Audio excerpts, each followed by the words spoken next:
Oaxaca es uno de los estados más pobres de este país, una entidad con 4.2 millones de habitantes más o menos, tiene el mayor porcentaje de personas hablantes de alguna lengua originaria, alguna lengua indígena, tiene una gran pobreza, 60%, 62% más o menos de los habitantes de Oaxaca viven en pobreza, y de estos por lo menos 21% vive en pobreza extrema, pero eso abona también a una violencia que es ancestral, ¿no es cierto, Sósimo? Llegan a México, llega a México una caravana triqui que es parte de esa violencia añeja en poblaciones originarias, ¿cierto, Sósimo?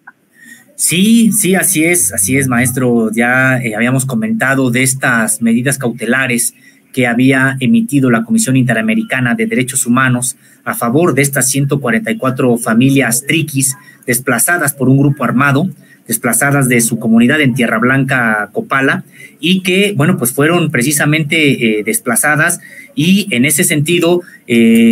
pues ya han tenido esta emisión de medidas cautelares, que es importante señalar, a esta emisión de medidas cautelares, pues la precedió también un amparo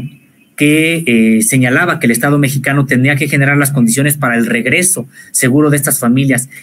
y también una recomendación de la Comisión Nacional de los Derechos Humanos en el mismo sentido. Hoy las medidas cautelares pues vuelven a decir lo mismo. El Estado mexicano tiene que garantizar el retorno seguro para estas familias a sus comunidades de origen. Ese retorno seguro solamente puede ocurrir con el desarme de este grupo que les impide precisamente la llegada, o con el desplazamiento de este grupo que les impide precisamente la llegada. Entonces, en ese sentido, pues desde el domingo pasado iniciaron esta caravana que salió desde la comunidad de Yosoyusi, allá en el corazón también de la Triqui Baja, y que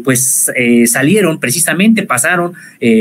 por algunas otras, visitando algunas otras poblaciones indígenas también en lucha por algún tipo de problema, y llegaron precisamente a la Ciudad de México el día de antier,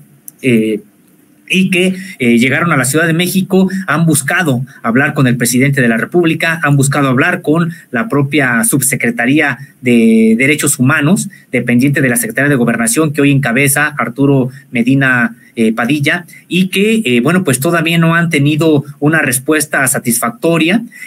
por lo tanto, probablemente estén instaurando un plantón ahí permanente a las afueras de la Secretaría de Gobernación. Entonces decíamos, se trata de un tema muy, muy complicado, porque, como bien comentas, pues se trata de un problema que aunque este desplazamiento es más reciente, en realidad pues es un tema que viene ya de larga data, de varias décadas ya de enfrentamiento al interior de la comunidad triqui, y sí señalarlo también, pues un enfrentamiento animado desde afuera, un enfrentamiento en su momento, políticos, habría que decirlo, del Partido Revolucionario Institucional, el PRI, que armaron a una parte de la población triqui, la organizaron precisamente en un grupo que se iba a oponer a otro, sí, de origen netamente de la comunidad indígena triqui, que defendía los propios derechos de los triquis, generarse mejores condiciones de trabajo, de vida, etcétera, y que en ese momento pues, era impensable, estamos hablando de la década de los 80, era impensable que el poder omnímodo en México que ejercía el PRI gobierno, pues pudiera dar espacio a este tipo de expresiones. Así es como entonces pues surgen otra organización que se le opone, y prácticamente desde entonces hemos estado viendo, han cambiado ya los actores, ha surgido una nueva organización, pero hemos visto que, bueno, pues desde fuera ha seguido animándose este conflicto que se vive precisamente en la región triqui, y del cual lo que ocurre en Tierra Blanca, Copala, es un nuevo capítulo. Sósimo, más o menos con todo este seguimiento que le hemos dado a la violencia en la zona triqui, podemos decir que la violencia en regiones como esta, en pueblos originarios, no va a terminar si no se ponen en marcha políticas públicas de los gobiernos estatal y federal para cortar esta tendencia histórica, la violencia, nuestros enfrentamientos generados, tú tienes razón, en muchas ocasiones por los gobiernos priistas que armaron o que enfrentaron a las comunidades, así que se necesitan políticas públicas, pero con urgencia, ¿no, Sósimo? Sí, así es, políticas públicas que además me parece y creo que es muy importante en las que ellas también, las propias comunidades puedan decidir, que las propias políticas públicas ingresen de la mano de las propias comunidades, porque hay veces que muchas políticas se deciden pues desde las oficinas, se deciden sin realmente el conocimiento de lo que ocurre en los territorios, de lo que ocurre también en las propias comunidades, y a veces se mandan algún tipo de políticas, de programas que no son tan urgentes como otros. También he tenido la oportunidad precisamente en estas coberturas que he estado realizando como reportero en algunas zonas indígenas, y en este caso pondré el ejemplo precisamente de la región Triqui, en la que también he estado y podemos platicar un poco más adelante de ello, pero de una región en la Mixteca de Guerrero, en la zona más pobre del país, así catalogada pues ya por varios años, la montaña de Guerrero, particularmente Cochuapa el Grande, y no la cabecera municipal, que finalmente ahí llegan algún tipo de recursos por ser cabecera municipal, sino las propias comunidades que territorialmente dependen de esta demarcación. Entonces, en ese sentido, pues sí hemos estado en algunas comunidades con pobreza, con personas que incluso pues mueren ahí, nacen y mueren sin que haya algún tipo de registro de ellas, y que en ese sentido, sin ningún tipo de escuela a veces hecha con tablas por los mismos pobladores, a las que no llega ningún maestro, pero bueno, ellos ahí arman una escuela con tablas, arman también una casa de salud, también de manera muy precaria, sin médicos, sin medicinas, etcétera, y que precisamente ocurrían esto en gobiernos anteriores también, que cuando les mandaban algún tipo de obra, no les preguntaban a las comunidades indígenas qué era lo que querían, simple y sencillamente llegaban y decían, hay una obra en construcción. Yo recuerdo platicar con un arquitecto en una comunidad muy alejada en la montaña de Guerrero, esta comunidad llamada Dos Ríos, donde estaban construyendo, pues ya se veía imponente una estructura muy grande, esa así hecha con ¿cómo se llama? Con cemento, con concreto, etcétera, y resulta que le pregunto al arquitecto qué es lo que está construyendo, y él me dice, incluso hasta con vergüenza, me dice, estamos construyendo una iglesia. Dice, pero pues es lo que nos mandaron a nosotros. Y yo le preguntaba, digo, pues no está mal si es que la población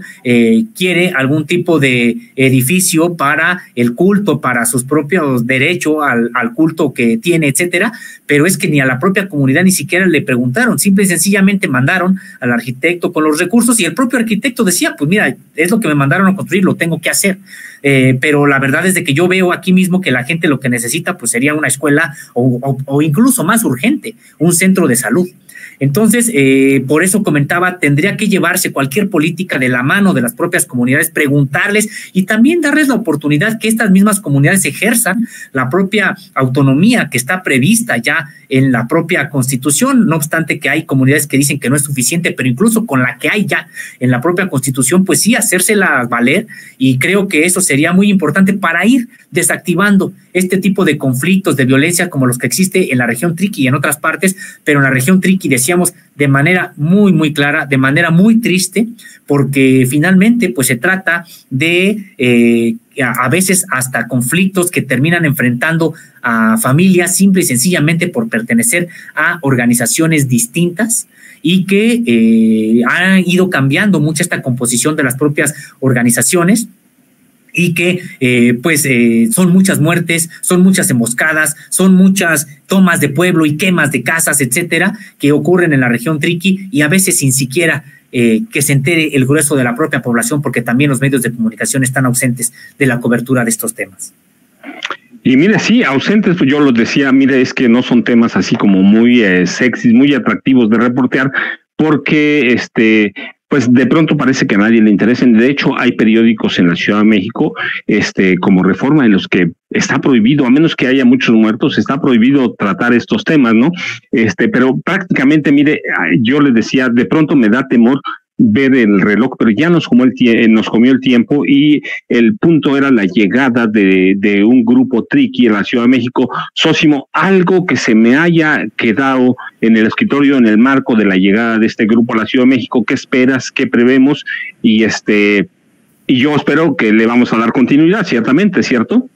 Sí, así es, maestro. Vamos a estar atentos a lo que ocurra con estas familias triquis que han llegado. Y es que hay veces que se dice muy fácil y hay veces que no se alcanza a comprender el drama que viven estas familias, pues finalmente desplazadas de sus comunidades donde dejaron todo. Dejaron no solamente pues su milpa, donde dejaron la manera en que ellos viven y se ganan la vida, sino dejaron lo más indispensable. Dejaron sus enseres que pudieran tener, sus vestidos, dejaron prácticamente sus bienes ahí,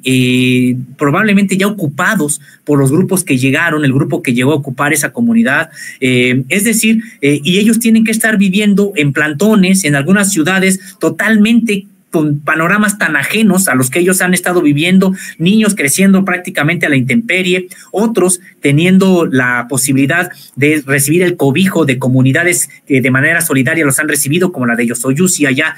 en la propia región Triqui, pero finalmente pues no es su casa, no es su hogar. Se trata de una situación muy complicada que están viviendo solamente de esa comunidad 144 familias, y me parece que es urgente que el propio gobierno mexicano, el federal, pues convoque de nueva cuenta estas mesas de negociación, necesariamente donde estaría la Secretaría de Gobernación del gobierno federal, pero también la Secretaría de Gobierno de allá del estado de Oaxaca, el propio gobierno de Oaxaca, y sí, hacer que todos los actores involucrados en este tema se sienten, dialoguen y sobre todo se llegue a que estas personas regresen de manera segura y definitiva a sus propios hogares, a sus comunidades.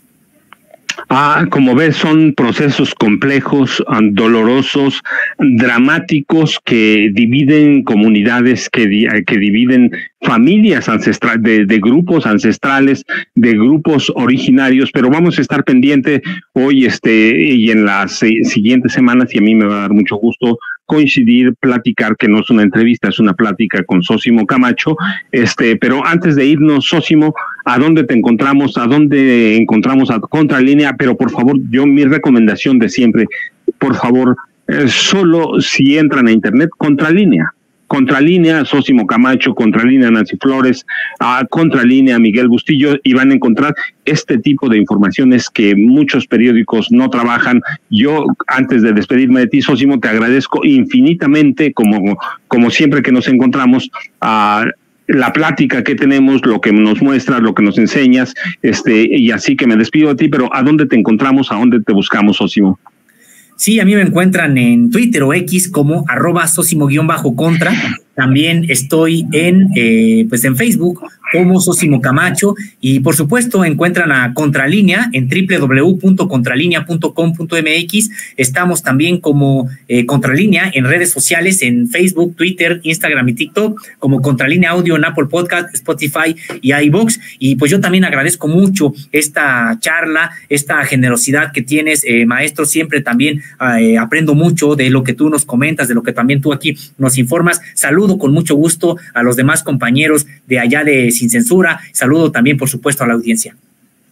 Sósimo, pues te vas, yo te agradezco mucho, yo me quedo unos minutos para despedirme, y a usted, por favor, no se vaya, tenemos enseguida a Resentidos con Jonathan Pérez, por favor, quédese muy informativo, y después tampoco se vaya, tenemos Sin Censura con Jairo Calixto, y por la noche tenemos una retransmisión